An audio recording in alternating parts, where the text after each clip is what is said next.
Ladies and gentlemen, welcome to the 9th Hammer tutorial of the version 2 series. This tutorial will apply to all Source Engine games, but I will be using Counter-Strike Global Offense to complete this tutorial.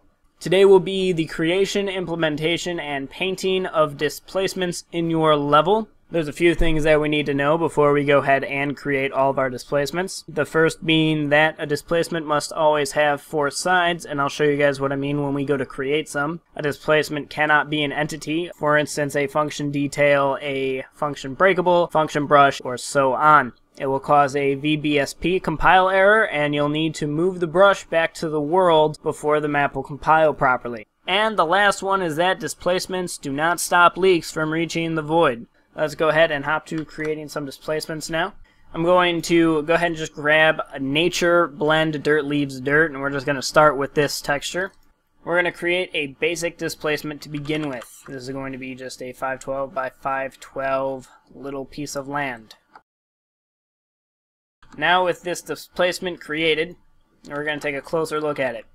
This is a standard brush with 6 sides. It's essentially a flat cube. We're going to press Shift A or open up the Face Edit sheet, and we'll get this familiar tool. We're going to click the Displacement tab. This is where we'll be spending a large portion of this tutorial. You're able to click and select single faces. You'll notice that just the top face is selected now. That's what we want. When you create a displacement, you'll only want the faces that are seen to be created. If you don't do this, you will get an error in lighting, and it looks very bad. If you would like to see the error, please watch Source Engine Troubleshooting number 3 on displacements. So now let's go ahead and create this displacement with just the top face selected. Create is now an option in the Face Edit sheet. Go ahead and click that, and we'll now get another window. It's called the Displacement Creation dialog box. We have power and then a number. This number can be 2, 3, or 4, and this is the resolution of the displacement. I'm going to set it to 2 and click OK. You'll now see that if you're using this same texture, it has changed its appearance, and the rest of the faces are now gone, and we get this triangle pattern on our displacement. These represent the vertices of where we can paint our displacement or make it bumpy. We now have some more options in our Face Edit sheet, such as power. If I turn this up to 3 and click apply, it gets more detailed, and 4 more detailed again. Displacements of the power of 4 can sometimes cause errors when you compile, and they do take additional resources. So we're just going to use displacements of power of 3. I'm not saying you can't use 4, just use them wisely. There's also no physics, Hall, and ray collision. Ray is lighting. Hall is for like physics props and stuff like that, useful for mud and snow, and physics is physics collision, players walking on it and stuff like that. We also have elevation and scale. We'll play with those a little bit later. Now let's just look at what we can do with a displacement with the basic paint geometry tool. We click that and we get a paint geometry dialog box and a small little green sphere with an arrow in it. If we increase the radius in this box, that sphere gets bigger. Powers of deduction should tell you that this is the area that you're affecting on the displacement. If you left click on the displacement, it will increase its size by the distance here. If I set it to say 38 and click once, it'll go up 38 units. Whereas if I do 60, it will do 60. Typically you'll keep this a lower value to get more detailed and bumpy looking grass, like so. Now what if you've painted it too steep? You can use the smooth option. If you set distance to 1 with the smooth, and then you just click, you'll see that it kind of evens out the landscape. This is a useful tool for painting grass and just making it even if you've done it a little too rough. That's what she said.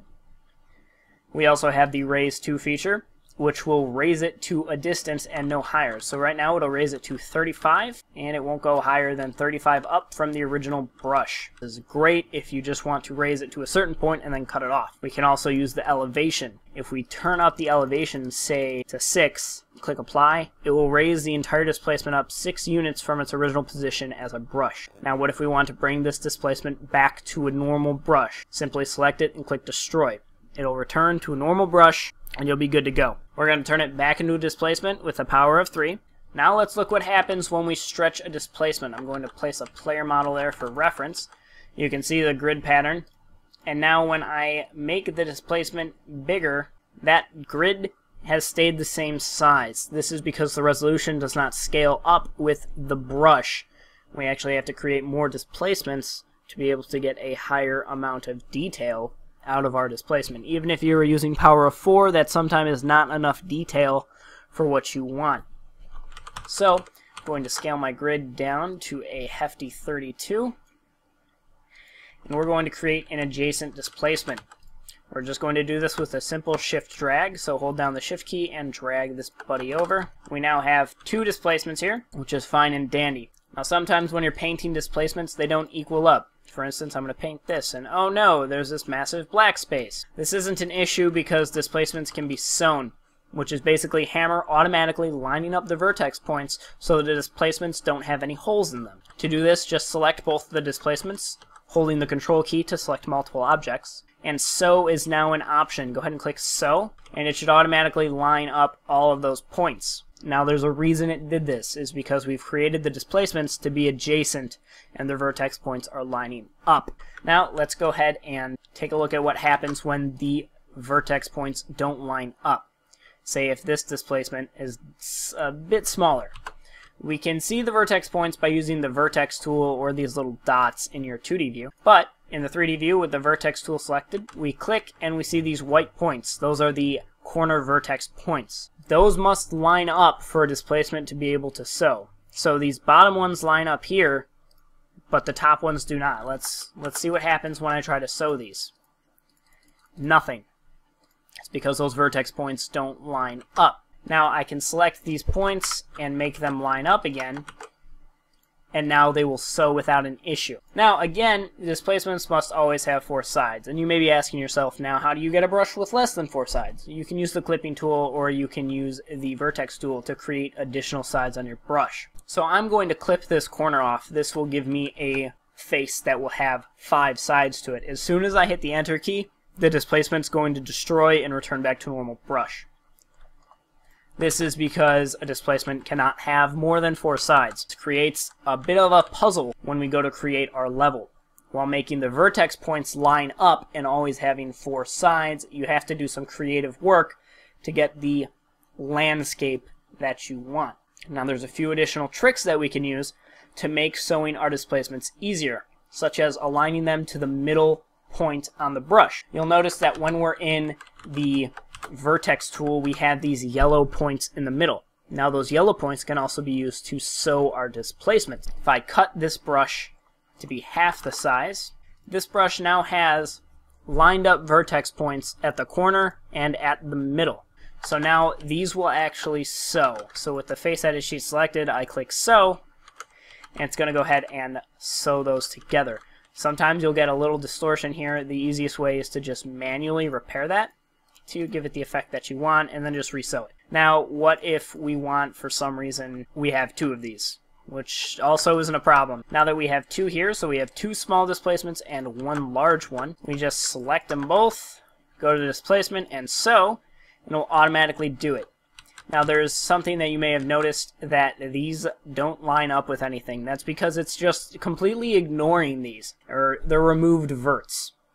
If you click DR up at the top, you can view the removed verts. This really plays no practical function other than amusing yourself. So I'm going to keep that off. There are some other helpful tools up here that we use. The main one is this little 3D with the arch on it.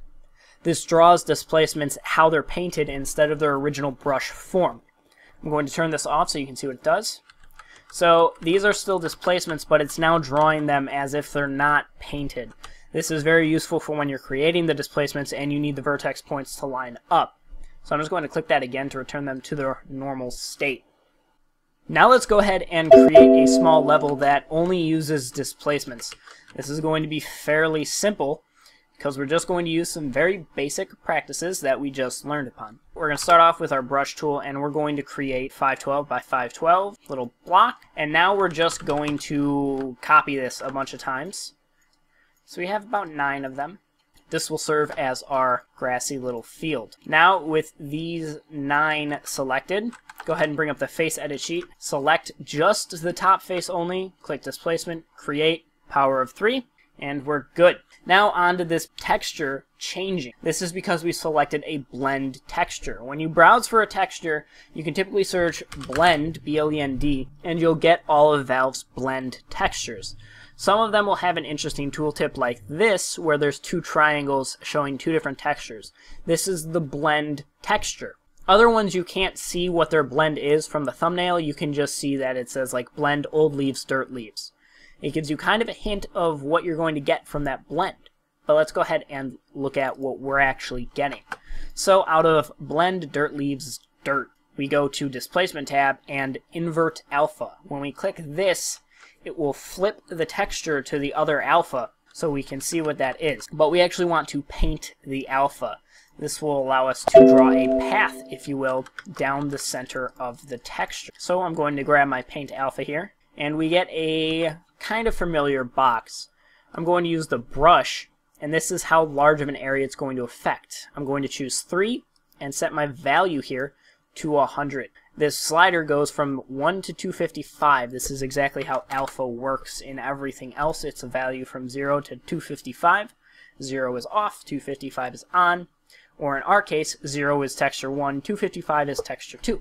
So now I'm just going to click and draw a line through the center here, and we get this little pathy type thing.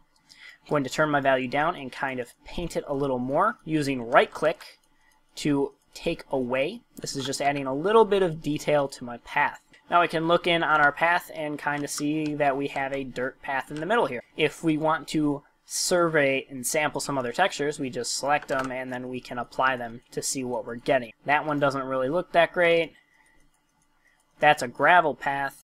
That's concrete. So we have a ton of different options that we can use to play with here. So now with this dirt path selected, let's go ahead and paint our grass to look like grass. So with all 9 selected, we're going to select displacement and paint geometry. When painting grass, you need to have a very smooth looking geometry. So I'm going to grab a big radius and a distance of 1. I'm just going to fly through this, painting all of the areas except for the path up. I'm actually going to paint that down a little bit using the right click button.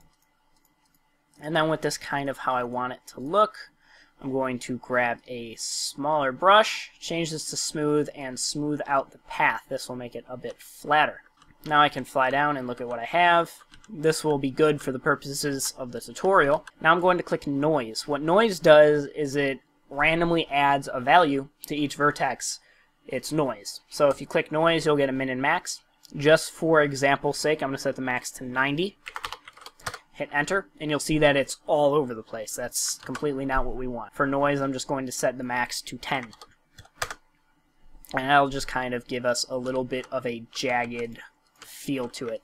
You can set whatever value you want, and just find one that you're happy with. Now all these displacements sewed without an issue because we created them at the same level, and the vertex points met up. Now we want to create something a little more advanced. We're going to put a cliff wall around this entire field of grass. So we're going to come to our textures again, and we're going to choose a blend that we find appealing. I'm just going to grab this blend mill, ground, rock, whatever. So with this now selected, I'm going to grab my brush tool, and we're going to create a 512 by 512 block. It's going to be 256 units high. So you'll have something that looks like this.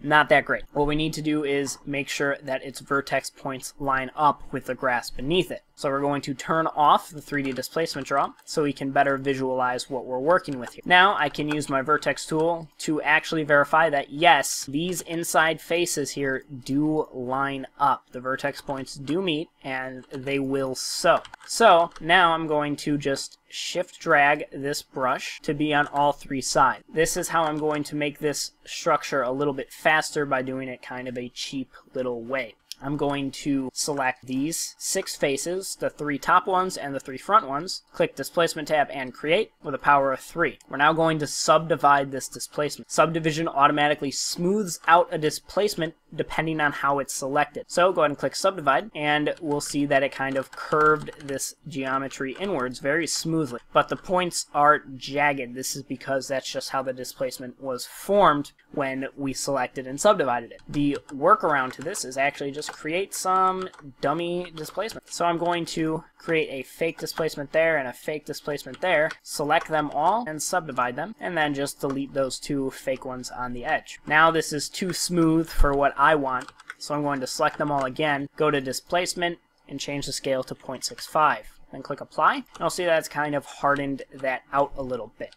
Now we want to change the texture on the top. This is from Militia Blend Grass here. It has leaves on the top of it. And now we can go ahead and paint the alpha here. And now you'll see when I'm painting it here, this texture actually meets up with this other texture. So at the top of this mountain wall here, there is the same texture that's on top. You'll notice that there are a lot of blend textures that play very well together, and you'll want to use them in your level to create a very convincing effect. You can select and deselect faces while you're painting alpha or the geometry by holding the control key and clicking. So with that all kind of painted, we're now going to select all of these displacements and then just copy them to the other sides, because we want this to be surrounded by cliffs. Since we're copying them and they're all at the same level, I know that the displacements are going to meet up and they'll sew without an issue. Now we're going to select both sides, copy it up, and then move it back down and rotate it.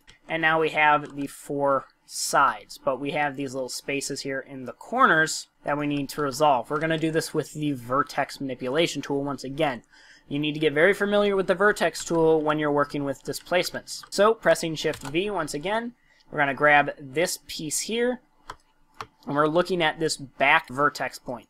We're just going to select it and bring it down. That's all we're going to do. And we now see that we have this angled bit here.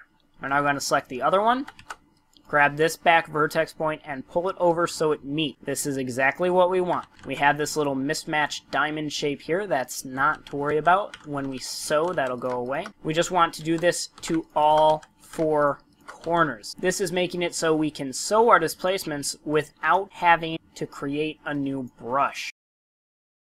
There we go. Now we just select all of our displacements, hit sew, and now those little walls have fixed themselves up. Completely perfect. Now you also notice that the displacement ground should also be sewn with the walls. If you've painted too high like this, you'll notice it's a little jagged and messed up. This is because when we sewed, it moved it down too far. This is something you'll need to watch for. So we actually need to edit our grass just a tiny bit before we sew. So we want to move these down a little bit. And now we want to paint our rock walls so they roughly meet up with the grass. By roughly, I mean we see how this part of the grass raises up. We want the displacement wall almost meet there. It doesn't need to be perfect by any means, but we just want to pull it up so we don't get weird texture glitches. You'll notice that while I'm scaling this, the texture is actually scaling as well. It's getting scrunched up or spread out because the texture is locked to these vertex points on the material. And there's no way around this with standard textures other than to just be very careful when you're painting it so it doesn't look strange. There are a few textures that have a seamless scale parameter on them that will allow this to not happen. I'll cover that in a later tutorial on texture creation. So now with these roughly met up like that, we're going to go back, select the entire level, and hit sew. Now in your purposes, you probably won't select the entire level when you sew. You'll probably just select the displacements that you're working on. Since my level's all displacements, I'm just selecting everything. Now we have this cute little ridge, but it needs some detail added to it. It's looking a little shabby. So I'm just going to grab my paint geometry tool once again, and we're going to do some painting on the top. And we'll notice that we also have an axis option. Before we were just painting grass, which was flat, and face normal is the z-axis, but we might want to paint on the x or y. So if we click X, we'll notice that our arrow has now changed from being up and down to pointing on the x-axis. So it will now extrude that axis instead. So when I click, it's actually pushing and pulling on that axis. This will allow me to paint the other side of the cliff to give a nice little effect. Then I'm going to change it to the y-axis and paint the other side of the cliff. We'll see that the arrow did change for that. It's kind of pushing this in a little bit. And remember, once again, after you're done painting, you're just going to sew it.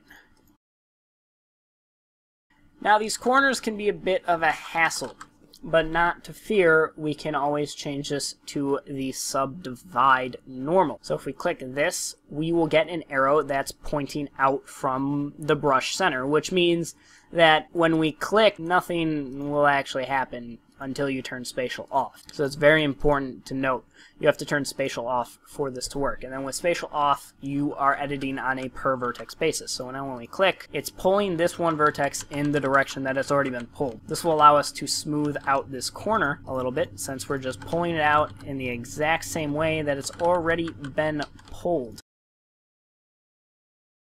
And of course, you'll spend more time making your displacements look nice. So the subdivide normal is a very nice tool for extruding displacements in the direction that they've already been extruded.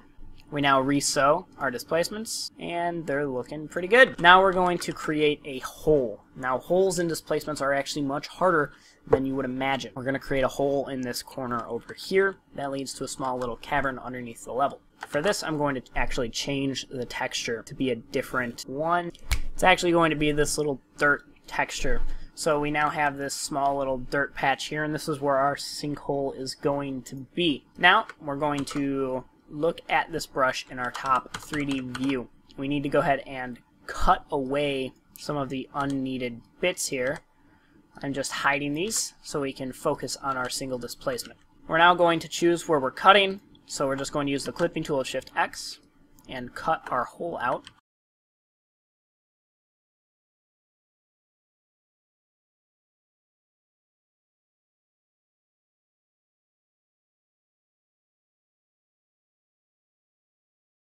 And now with our hole cut out in the center, we now need to make it so the vertex points line up and they sew. We're going to use the same idea that we did with the cliff corners here, except for doing it on a flat piece of ground. Selecting just this single piece, we're going to start by selecting this bottom vertex point and dragging it into the center to meet up with this other displacement's vertex point. And then dragging this other one in to meet, grabbing the other brush and doing the same thing.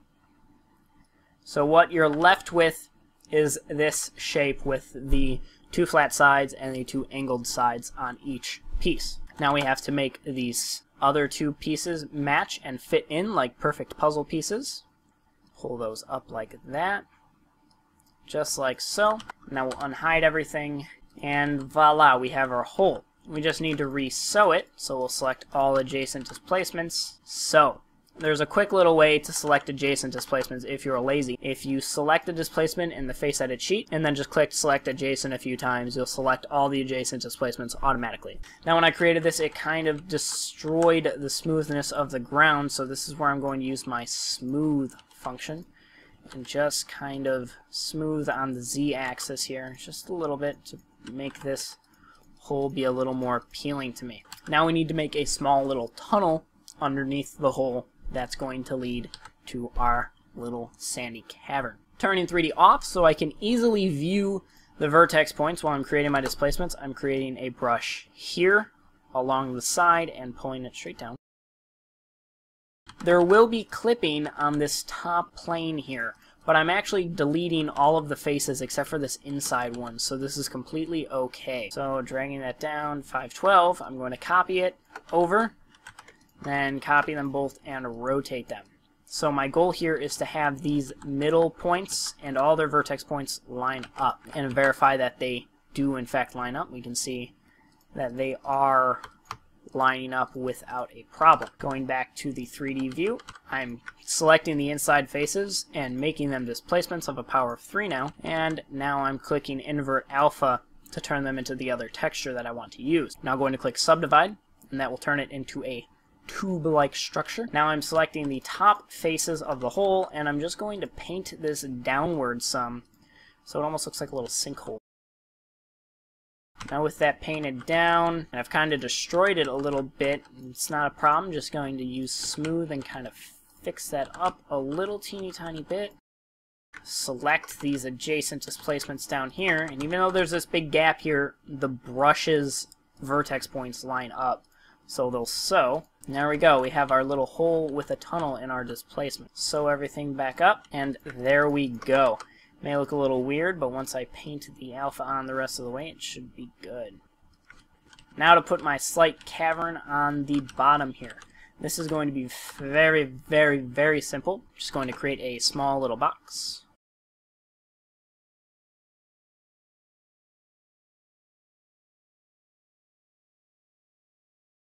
And this box is created so all of the vertex points already line up on the inside faces here. This is how we need to create the displacements so they do line up.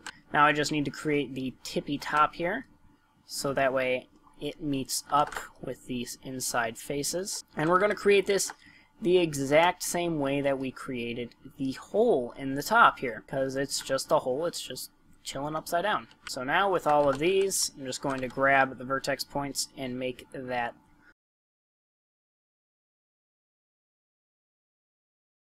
And now for the last little piece of magic here, select the inside faces of this entire little area. Displacement, create, power of 3, and then hit subdivide.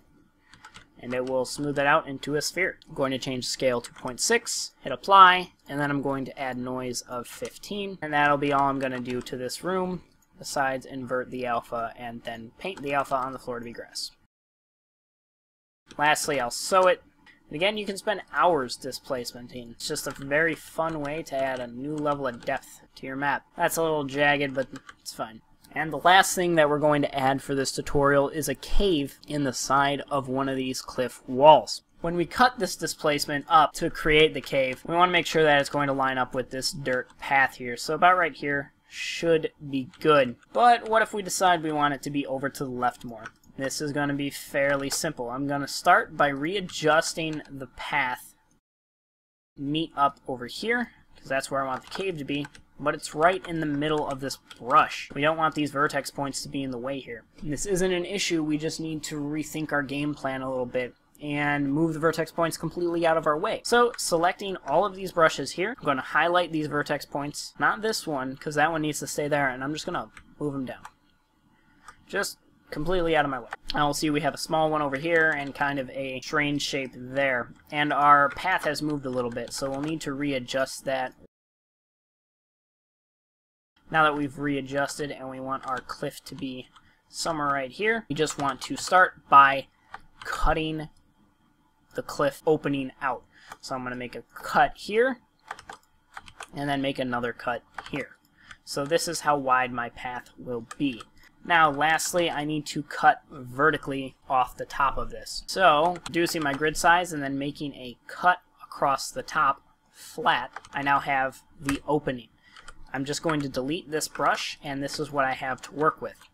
Now there's another problem here, is that these don't sew anymore. So to start off, grab your vertex tool, and we need to vertex manipulate this so the vertex points meet up. Once again, just like with cutting the hole, we're going to pull this vertex point down to make this shape. Now once that shape is made, we're going to destroy this face because it's unseen once we pull this other side over. Let me show you. So this side is now getting pulled over here to meet up with that vertex point. We don't want this face to exist because it'll cause lighting issues. So just select it and click destroy, and poof, it'll go away. If I destroy this other face here, the displacement will return back to a world brush. Now that we've destroyed that area on the left, we need to edit the displacement just ever so slightly before it will accept the changes we want to make. We need to get rid of this angled piece here, so just clip it away. And now we can drag this part down, and it'll happily accept that. Now once again, we need to destroy this face because it's unseen. So select it and hit destroy. And lastly, grab this vertex and pull it all the way over to take that corner place. Now select everything here and hit so. Now we also have another problem. Our cave path is only so wide, and we don't have any vertex points here that the ground will actually meet up with. So we need to create some displacements right here that can go into the tunnel. So to start with that, we're going to grab this point here and pull it down. We need to create some more room for our vertex manipulation. So after that's been pulled down and off to the side a little bit, we need to cut this area up more. We'll end up redoing our path once we're done with this. Grab your clipping tool and clip out the area where the path will go. Clip it into a little square. So now we have this small path, and the vertex points will meet up with where we want to build our path in the center. And once again, with these 3 pieces, we're going to do that same angle trick that we did with everything else. Pull this vertex point up to the left, pull this one down, and this one over here. Pull that one over, and now they all meet up. Hit select adjacent a few times, and then hit so. Now I'm just going to paint the alpha away and redo my path a little bit. The path needs to be redone because we've edited so much that we just can't save what we had before, so we'll just remake it. There we go. Now we have our path leading right into our tunnel. Let's go ahead and create what will be in said tunnel, which is going to be another displacement. I'm just going to shift drag this over and then destroy it so I have normal brush. And then create a vertical brush, horizontal brush for the top. Now I want to put a turn in my cave. This is relatively simple. Just select the whole cave and then rotate it. This is a quick, easy way to create a cave that's going to turn that will automatically have lined up vertexes.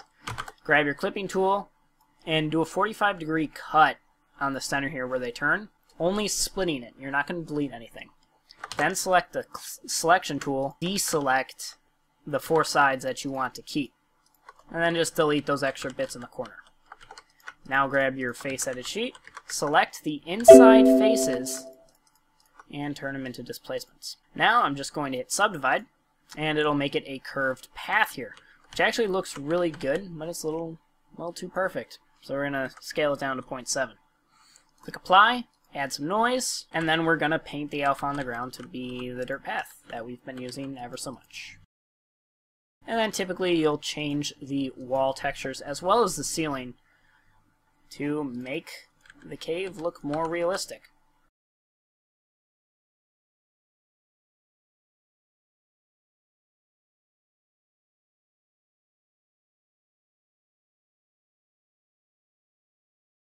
Now we're just going to select everything one last time, hit so, and now all those points meet up, and we have our very badly painted concrete cave. Now the very last step to this process is blocking out the level with no draw, because displacements do not stop leaks from getting out of your level. So I'm just going to run through this very, very quickly and block it out with no draw.